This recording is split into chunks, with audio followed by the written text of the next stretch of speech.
여러분 반갑습니다. 출애굽기 말씀 묵상 시간입니다. 우리가 어떻게 거룩한 삶을 살아갈 수 있을까? 많이 고민이 됩니다. 특별히 하나님께서 내가 거룩하니 너희도 거룩하라. 레위기 19장 2절에서 이렇게 말씀하십니다. 사실 이 거룩의 원리를 잘 알지 못한다면 너무 답답합니다. 왜냐하면 우리가 어떻습니까? 우리가 삶을 살아가면서 거룩의 양태가 있기보다는 오히려 부정과 죄가 더 많으며 쉽게 유혹에 넘어가며 하나님 보시기에 게으르고 나태하며 태만하며 정말 주님의 기쁨이 될 만한 삶을 살아가지 못하기 때문에 우리는 거룩하라 하는 이 말씀이 때로는 너무 마음에 부담이 됩니다. 여러분, 그러나 이제 오늘 말씀을 통해서 우리가 어떻게 거룩한 삶을 살아갈 수 있을지 그 원리를 좀 살펴보겠습니다. 특별히 오늘 말씀은 출애굽기 말씀입니다. 자, 다시 한번 이제 시내산 언약 단락을 요약을 한번 해보겠습니다. 19장에서 24장까지가 시내산 언약 단락입니다. 19장은 하나님 앞에 부름 받는 그래서 언약으로의 부름의 준비 단계입니다. 그리고 20장 1절에서 17절이 십계명이고 그 십계명에 대한 확장으로서 20장 22절부터 23장 19절까지가 출애굽기의 언약법전입니다. 그리고 24장은 이제 피로써 언약을 체결하는 장면입니다. 그래서 하나님께서 부르시고 준비시켜 주시고 십계명을 주시고 또 십계명의 확장으로서의 법전을 주시고 그것을 믿음으로 받아들였을 때 피로써 언약을 체결하는 것, 이것이 19장에서 24장까지의 내용입니다. 많은 사람들은 생각합니다. 이 십계명은 율법이기 때문에 예수 그리스도가 오셨기 때문에 이 십계명은 우리가 지킬 것이 아니다. 예수님께서 새 계명을 선포하셨고 사랑하라는 그 말씀 속에 십계명이 다 포함되어 있기 때문에 십계명이라고 하는 것은 우리가 그렇게 지금 지키지 않아도 되는 거다라고 생각을 합니다. 여러분, 하지만 이 십계명이라고 하는 것 자체는 원래 언약 백성에게 주신 것입니다. 우리가 기억해야 할 것은 이 십계명을 지킴으로 구원을 받는 것이 아니라 구원받은 자에게 하나님께서 은혜의 선물로 율법을 주신 것입니다. 이 율법은 하나님께서 먼저 언약으로의 부름이 있고 그 다음에 은혜로 주신 겁니다. 그러므로 우리가 이 십계명을 지키고 또 하나님 말씀에 순종한다고 하는 것은 여러분 구원받기 위해서 행위로서의 어떤 이제 말씀을 지키는 그것이 아니라 정말 하나님께서 은혜로 구원을 하셨기 때문에 그 구원의 은혜에 대한 보답하는 마음으로 하나님 앞에서 거룩한 삶을 살기 위해서 이 말씀을 지키는 것입니다. 그렇기 때문에 십계명이라고 하는 것은 오늘날도 유효하고 또 22장 이제 20장 22절에서 23장 19절에 그 출애굽기의 언약법전 또 이것에 대한 어떤 확장이 이제 나중에 신명기 법전입니다. 12장부터 26장까지가 또 신명기 법전인데 이 모든 것이 사실은 단지 고대의 어떤 법전에서 끝나는 것이 아니라 그 법의 정신을 잘 가져다 쓰면은 오늘날도 우리가 충분히 적용할 수 있는 말씀들이다 하는 사실입니다. 그러므로 오늘 지금 말씀드리는 이 십계명은 흘러간 옛가락 또는 율법주의에 함몰되지 않기 위해서 그것을 우리가 지켜서는 안 된다 이렇게 생각하지 마시고 예수 그리스도 안에서 말씀의 통치를 받는 모든 언약 백성은 정말 이 십계명의 원리를 잘 알아서 그 말씀의 정신으로 살아가야 한다는 그런 차원에서 이 말씀을 적용할 수 있기를 바랍니다. 우선 십계명은 역사적 서원을 이해할 필요가 있습니다. 20장 1절 2절을 보면 하나님이 이 모든 말씀으로 말씀하여 이르시되 나는 너를 애굽 땅 종되었던 집에서 인도하여 낸 내 하나님 여호와니라.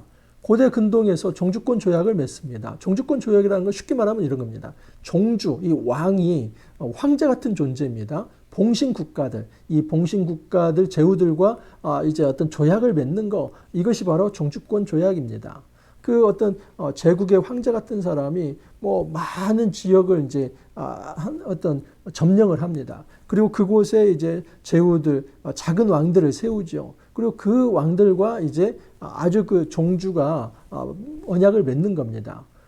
그 언약을 맺을 때 가장 먼저 하는 것은 뭐냐면 역사적 서원입니다. 무슨 얘기냐면 내가 너희들을 위해서 이렇게 너희들을 이 지배로부터 이제 해방을 시켜가지고 이렇게 너희들이 이런 편안한 삶을 살 수 있다. 그 얘기를 먼저 하고 그리고 이제 언약 조항들을 얘기하고 그것을 기록하게 하고 또 맹세하게 하고 또 그들에게 어떤 지켰을 때 축복과 또 어겼을 때 어떤 저주가 있을 것이다. 그리고 그 다음에 이제 제사로서의 언약 체계를 합니다. 이게 고대 종주권 조약의 하나의 흐름인데 여러분 이 십계명과 또 시내산 언약도 이런 흐름을 가지고 있습니다. 가장 먼저 나오는 것이 역사적 서언입니다. 이스라엘 백성을 향한 하나님의 역사적 서언은 이것입니다. 내가 너희의 구원자라는 겁니다. 여러분 이스라엘의 근원이 바로 여기서부터 시작이 됩니다. 이스라엘은 출애굽 없이는 존재하지 않습니다. 그 애굽의 종되었던 너희들을 이제는 끌어내어서 너희들을 구원해내고 내가 바로 그 이제 구원한 너희들의 하나님이 되었다. 이 역사적 서언이 제일 중요합니다. 여기서부터 언약이 시작되기 때문입니다. 그래서 법 이전에 언약이 존재하는 겁니다. 여러분 언약보다 법이 먼저 존재하는 게 아니라 이 언약, 하나님이 왕이 되시고 우리는 백성이 된다는 그 언약 체결, 그 다음에 언약의 증거로서 이제 법전들이 소개되는 것입니다. 자, 십계명 첫 번째 원리입니다. 3절에 보면 너는 나 외에는 다른 신들을 내게 두지 말라. 오직 여호와만을 인정하라는 겁니다. 그 당시에 고대 근동은 다신론적 배경의 이제 사회입니다. 이 다신론적 배경 사회에서 조금 더 이제 좀 진일보한 것이 뭐냐면 단신론입니다. 하나의 신. 여러분 그런데 이 단신론은 유일신론과는 좀 다릅니다. 이 다신론과 단신론의 차이는 무엇이냐면 그냥 다신론은 뭐 굉장히 많은 신들이 존재한다 뭐 이런 건데 단신론은 그 지역을 이제 수호하는 신, 그 나라와 민족의 신은 하나다 이런 겁니다. 예를 들어서 뭐 이스라엘의 신은 여호와고 또 뭐 이제 다른 모압의 신은 뭐 몰렉이고 뭐 이런 식의 어떤 신관을 가지고 있습니다. 이게 단신론입니다. 하지만 이스라엘 백성에게 신관은 단신론도 아니고 유일신론도 그 다신론도 아닌 유일신론입니다. 그건 뭐냐면 여호와가 오직 하나의 신이고 여호와가 절대자이며 그 여호와가 모든 신 중에 가장 높으신 분으로서 온 세계를 다스린다 하는 이게 바로 유일신론입니다. 그래서 다른 신은 신도 아니고 진짜 신, 바로 진짜 하나님은 여호와다. 이것이 바로 유일신 사상입니다. 여러분 십계명은 헌법과 같습니다. 언약법전의 헌법과 같은데 제1의 헌법이 뭐냐면 하나님, 그 하나님의 유일한 신이고 그 하나님을 인정하는 것, 이것이 신앙의 출발이다. 그것을 얘기하는 겁니다. 그래서 십계명 1계명은 우리가 절대주 하나님, 이 세상에 어떤 다른 신도 없고 오직 하나님만이 유일한 신임을 고백하는 것, 이것이 바로 이제 십계명의 출발이다라고 말할 수 있습니다. 자, 두 번째는 4절입니다. 너를 위하여 새긴 우상을 만들지 말고 또 위로 하늘에 있는 것이나 아래로 땅에 있는 것이나 땅 아래 물속에 있는 것의 어떤 형상도 만들지 말며, 이것은 1계명과 연결된 것인데 너를 위하여 어떤 것으로도 이제 하나님을 형상화하지 말라. 여러분 하나님의 형상은 사실 인간입니다. 인간이 하나님의 모습을 드러내는 존재입니다. 하나님은 영적인 분으로서 하나님의 모습을 우리가 알 수 없습니다. 그런데 인간은 하나님의 그 속성을 닮은 존재로서 그렇게 존재합니다. 공동체적 속성, 또 사랑의 속성, 또는 정의의 속성을 가진 그런 존재, 그게 인간입니다. 그런데 이 인간이 만약에 돌을 만든다든지 또는 뭐 돌을 깎아서 또는 금은을 주조해서 어떤 형상을 만들고 그것을 이게 바로 신이다 이렇게 되면은 처음에는 그 하늘에 있는 하나님을 잘 섬기기 위해서 출발했다고 한들 나중에 시간이 흐르면은 하늘에 있는 하나님은 주목하지 않고 땅에 있는 이 돌 우상, 금상 이것만을 주목합니다. 그리고 여기 앞에 경배합니다. 그래서 존재, 이 신의 절대자의 존재와 우상이 전혀 별개인데 이 보이는 어떤 돌덩어리에 절하는 이것을 하나님께서는 가증하게 여기는 겁니다. 여러분 우상 숭배는 이데올로기입니다. 헛것을 만들어내고 그것이 진짜인 것처럼 조장하며 그 체계 속에 들어오지 않으면 온갖 폭력과 또 억압과 어떤 통제 속에서 많은 사람들을 이제 끌어가는 이 이데올로기, 그것이 바로 우상 숭배입니다. 하나님 그거 하지 말라는 겁니다. 자, 셋째 계명은 7절에 너는 내 하나님 여호와 이름을 망령되게 부르지 말라. 이거 역시도 1, 2계명과 연결되어 있습니다. 여호와 이름을 가장 아주 망령되게 여기는 대표적 사건이 무엇이냐면 여러분 출애굽기 32장에 나타납니다. 그것은 금송아지를 만들고 그 금송아지를 하나님으로 부르는 것입니다. 출애굽기 32장 5절 6절을 제가 한번 읽어드리도록 하겠습니다. 출애굽기 32장 5절 6절입니다. 아론이 보고 그 앞에 제단을 쌓고 이에 아론이 공포하여 이르되 내일은 여호와의 절일이니라 하니 이튿날에 그들이 일찍이 일어나 번제를 드리며 화목제를 드리고 백성이 앉아서 먹고 마시며 일어나서 뛰놀더라. 여러분 이 말씀 잘 여러분들 아마 들으셨을 것입니다. 모세가 지금 하나님 말씀을 받기 위해서 시내산에 올라갑니다. 그런데 땅에서는 반역이 일어납니다. 그 모세가 우리 눈앞에 보이지 않는다. 올라갔는데 죽었는지 살았는지 모르겠다. 아론을 불러서 협박을 합니다. 이제는 우리를 인도할 신을 만들어내라. 그래서 아론은 그 협박에 굴복하고 너희들 그 문 가져와라. 그래서 그 금을 가지고 주조해서 금송아지를 만들어내며 이 아론은 그나마 이제 신앙이 있었습니다. 그러면서 이 금송아지가 여호와다. 그렇게 부른 것입니다. 5절에 아론이 보고 그 앞에 제단을 쌓고 이에 아론이 공포하여 이르되 내일은 여호와의 절일이니라. 그러면서 6절에 보면은 이튿날에 그들이 일찍 일어나 번제를 드렸다고 하지 않았습니까?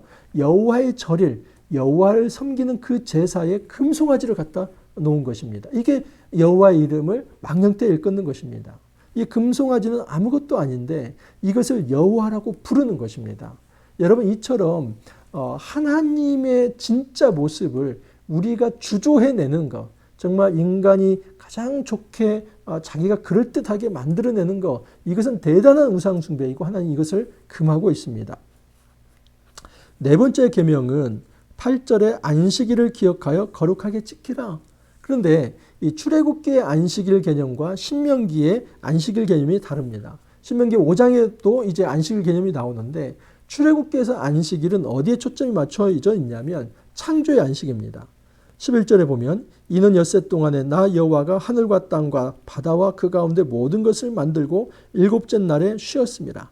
그러므로 나 여호와가 안식일을 복되게 하여 그날을 거룩하게 하였느니라. 그래서 이 안식일의 기원을 창조의 안식에 둡니다. 하지만 신명기에서는 이 같은 이제 안식일 개념의 그 계명에 있어서 출애굽 정신이 아니라 이 창조의 정신이 아니라 출애굽 정신에 둡니다.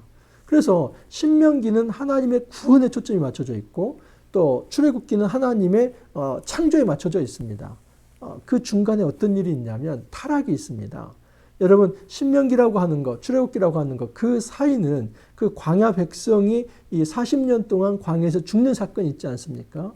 그러니까 지금 신명기라고 하는 것은 이제 첫째 계명, 이 계명을 제대로 지키지 못했을 때 모압 평지에서 다시 하나님께서 믿음으로 부르는 그게 바로 신명기 법전입니다. 그래서 신명기에서는 초점이 어디에 있냐면은 타락한 백성을 구원하시는 하나님. 그래서 그 구원의 하나님을 기념하는 것이 신명기의 핵심이고, 이 출애굽기에서는 너희들이 이제 홍해를 건너서 구원받은 것은 창조의 안식을 맛보게 하는 것이다 하는 겁니다. 오늘날 우리가 안식일을 기억한다는 것은 제7일 안식일, 그래서 6일 동안 이제 노동하고 제7일째 쉬는 거, 이 형식을 지키는 게 중요한 게 아니라 예수 그리스도는 안식의 주인이다라고 말씀을 하십니다. 그것은 뭐냐면 이 창조의 안식, 다시 말해서 창조의 안식은 하나님의 나라의 완성입니다.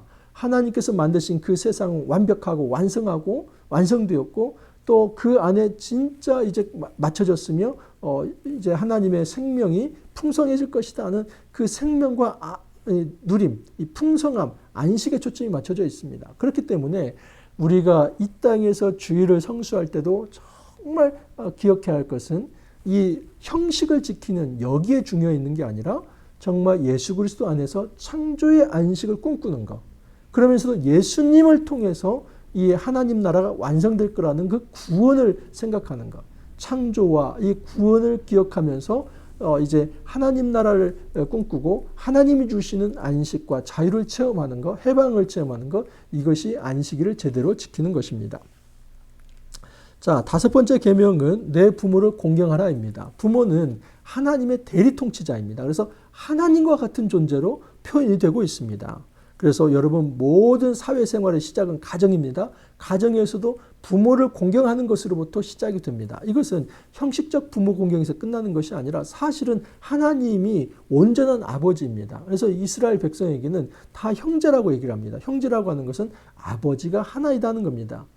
여러분, 이 부모 공경을 통해서 궁극적으로 하나님께서 지향하시는 거 뭐냐면 하늘에 계신 진정한 하나님 아버지를 제대로 경배하라는 겁니다. 그렇다면 부모의 역할은 뭐냐면 하나님의 나라의 대리 통치자로서 말씀을 자녀들에게 가르치는 존재입니다. 그러니까 부모 공경은 뭐가 전제가 되느냐 하면 부모들이 자녀를 신앙으로 교육할 때 공경받을 수 있다 하는 사실입니다. 여러분, 우리가 부모 입장이라면 자녀를 마땅히 말씀으로 인도해야 하고 자녀 입장이라면 그 부모의 훈계, 이 말씀의 훈계를 잘 받아들이고 순종할 수 있어야만 합니다. 여섯 번째 계명은 살인하지 말라입니다. 살인하지 말라는 것은 생명 존중 사상에 있습니다. 하나님이 절대 거룩하시다 하는 것은 하나님의 생명의 근원이라는 겁니다. 모든 생명이 하나님의 것이고 하나님의 소유이기 때문에 그 생명만큼은 인간이 손댈 수 없다. 이 생명권을 얘기합니다. 여러분 레위기 이제 17장 11절에 보면 모든 피에 모든 생명이 들어있다라고 얘기를 합니다. 그래서 피 흘리지 말라. 그것은 생명 존중 사상을 이야기하는 겁니다. 이 땅을 살아가면서 정말 기억해야 할 것. 이것은 헌법과도 같습니다. 모든 사람이 생명권, 그 생명을 누릴 권리가 있습니다. 그것을 여러분 방해해서는 안 됩니다. 그 어떤 인종으로도 어떤 종교로도 또 어떤 사상과 이념으로도 그 사람의 생명을 짓밟는 그런 일을 해서는 안 됩니다. 일곱 번째 계명은 간음하지 말라.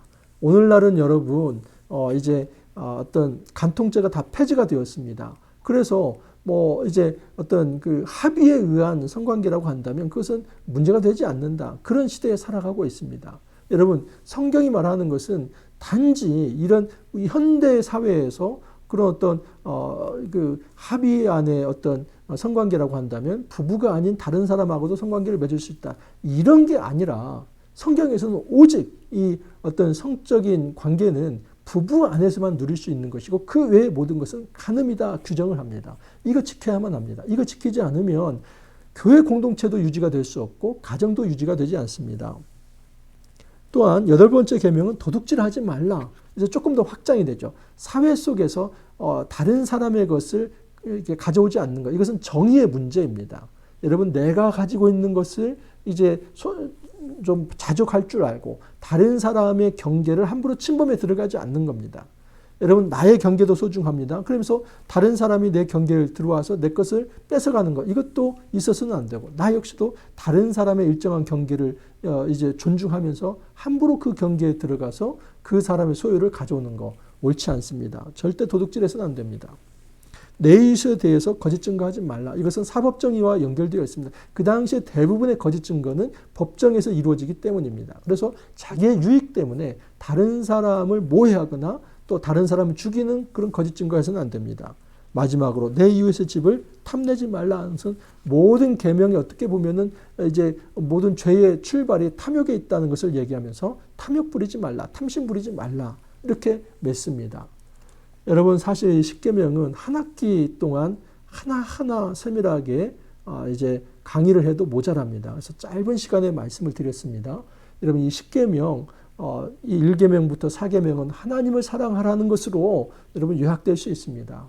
또 이제 5계명에서 10계명까지는 내 이웃을 사랑하라 이런 말씀을 요약될 수도 있습니다. 그래서 예수님께서는 이렇게 말씀합니다. 내 하나님을 사랑하라. 그리고 내 이웃을 내 몸같이 사랑하라. 이 모든 것이 가장 첫째 되는 계명이고 중요한 계명이다 얘기를 합니다. 이 십계명이라고 하는 것이 사랑으로 완성이 됩니다. 그래서 모든 십계명의 절대 원리는 사랑입니다.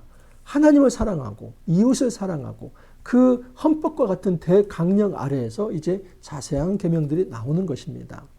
여러분 이 십계명의 정신이 오늘날 우리 안에 살아있기를 바랍니다. 더 이상 고대의 율법이라고 생각하지 마시고 이 십계명을 우리가 좀 이 율법의 정신을 제대로 이해하면서 구원받은 백성으로서 마땅히 이 정도의 삶을 살아가야 한다는 생각을 가지고 이 거룩한 삶을 유지하는 데 있어서 이 십계명을 준수할 수 있기를 바랍니다.